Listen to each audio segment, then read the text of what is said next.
네, 7단원 외관과 우주개발, 별에 관련돼서 우리가 배우고 있습니다. 이번에는 두 번째 시간으로 시차와 별의 거리를 에 대해서 우리가 배워보도록 하겠습니다.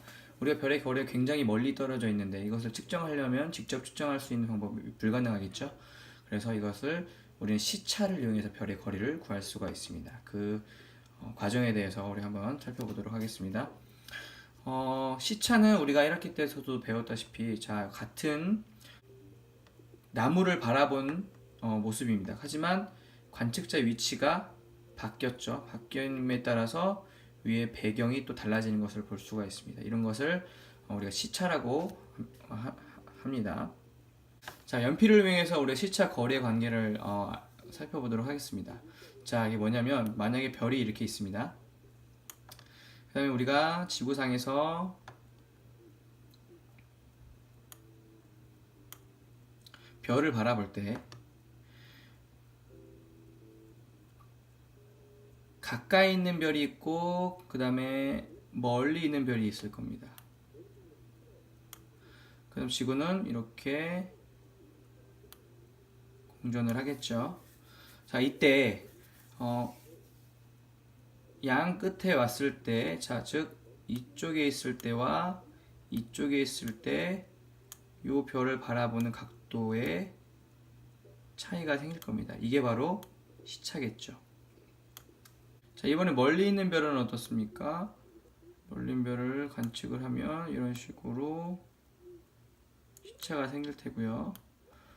아까의 시차와는 달라지는 것, 그 각도가 달라지는 것을 우리가 확인할 수가 있습니다. 자, 이런 원리를 우리가 간단하게 우리가 연필과 눈을 이용해서 측정을 해볼 건데,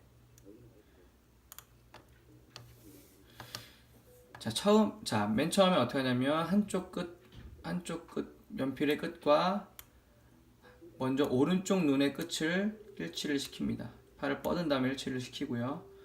그 상태에서 한쪽의 면에 있는 한쪽의 위치를 잡고, 그 다음에 이번에는 이 상태에서 오른쪽 눈을 감고 왼쪽 눈을 뜹니다. 눈을 번갈아 가면서 깜빡깜빡 했을 때, 그러면 우리가 볼 때 이 연필 끝이 왔다 갔다 하는 것을 우리가 확인할 수가 있을 것입니다. 그 왔다 갔다 하는 정도가 얼마나 되는지를 측정을 하고요. 이번에는 팔을 구부린 상태에서, 즉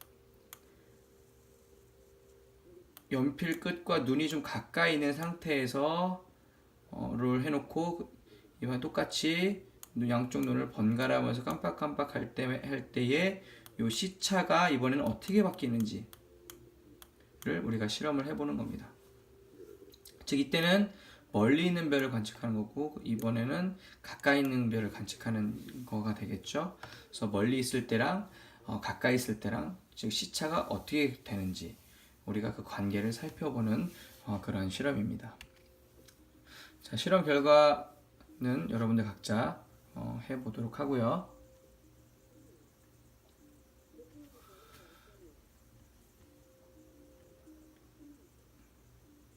자, 이 원리를 다시 한번 우리 살펴보도록 하겠습니다. 자, 시차람 다시 한번 살펴보면 물체를 다른 두 지점에서 보았을 때 생기는 방향의 차이를 우리가 시차라고 합니다. 그러면 시차는 관측하는 물체의 거리가 가까울수록 클까요? 멀수록 클까요? 자, 우리가 실험을 해보면 알겠지만 가까이 있을수록 시차가 커지고요. 그 다음에 별이 멀리 있을수록 시차가 작아집니다. 그래서 이런 비율을 이용해서 우리가 거리를 측정할 수가 있는 것입니다. 시차 중에서도 우리가 지구에서 별을 관측할 때 6개월 간격으로 이제 관측을 하게 되겠죠. 그때의 요 시차, 요 전체 각도가 시차가 되고요.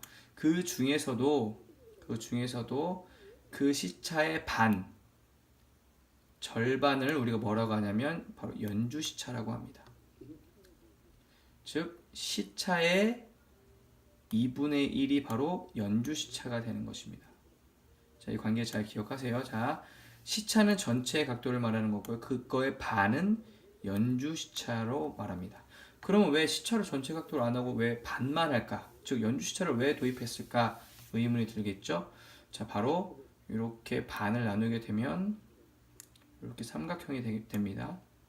자, 이 삼각형을 이용하면 우리가 삼각함수라는 것을 이용해서 이 별과 이 지구까지의 거리를 우리가 구할 수가 있습니다. 그래서 이 각도만 알면 거리를 구할 수가 있다. 그래서 연주 시차를 도입을 하는 것입니다. 자, 이렇게 해서 연주 시차를 우리가 각도를 구하면, 자, 이것을 뒤집어서 역수를 취하게 되면 바로 별까지 거리가 나오게 됩니다. 그래서 별의 거리는 상당히 멀죠. 그렇다면 이 연주 시차가 굉장히 작겠죠. 연주 시차는 작고요. 연주 시차의 단위는 바로 우리가 초로 씁니다. 초. 그 다음에 연주 시차분의 1을 우리가 1파섹이라고 합니다. 즉 연주 시차가 1초인 별까지 거리를 우리가 1파섹으로 정의를 하게 되고요. 자, 연주 시차가 작을수록 반대로 거리는 먼 별이겠죠. 그래서 100파섹보다 먼 별의 거리는 연주 시차로 워낙 작기 때문에 측정할 수 없습니다. 이럴 때는 다른 방법을 이용해서 거리를 우리가 측정을 하게 됩니다. 자, 그래서 보면 자, 이런 지구가 B 위치에 있을 땐 별이 여기 있는 것처럼 보이겠죠.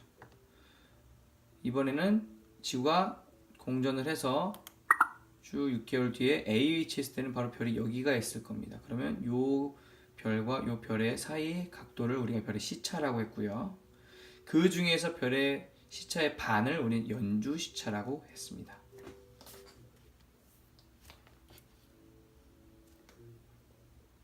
우리가 연주 시차를 간단하게 또 쉽게 이해할 수가 있는데요. 우리가 엄지손가락을 펼치고 한 번은 길게 뻗었을 때 한번 눈을 깜빡깜빡 거려보고요. 그 다음에는 가까이 구부린 상태에서 눈을 깜빡깜빡 거리면 거리가 점점 눈과 이 관측자의 거리가 짧아질수록 반드시 시차는 커진다는 것을 우리가 알 수가 있을 것입니다. 자, 그럼 퀴즈를 한번 풀어보겠습니다. 자, 연주 시차가 0.1초인 별 A, 그다음 연주 시차가 0.2초인 별 B의 거리는 몇 파섹일까요? 자, 우리 아까 별 파섹과 초의 연주 시차의 관계를 배웠습니다. 즉 거리는, 즉 파섹은 연주 시차분의 1로 정의를 했습니다. 즉 그러면 자, 별 A는 0.1초분의 1이 되겠죠. 그러면 결국에 어떻게 됩니까? 10이 나오죠. 단위는 10파섹이 될 테고요. 그 다음에 0.2초인 별 어떻게 됩니까? 0.2초분의 1이 되겠죠. 그러면 계산해보면 5파섹이 된다는 걸 알 수가 있습니다. 즉 결론을 살펴보면 연주 시차가 누가 더 큽니까? B가 더 크죠. 연주 시차가 커진다는 것은 그만큼 가까이 있다는 거죠. 그래서 B까지 거리가 5파섹이고요. A까지 거리는 10파섹으로 A가 B보다 2배 더 멀리 있다는 것을 우리가 알 수가 있습니다.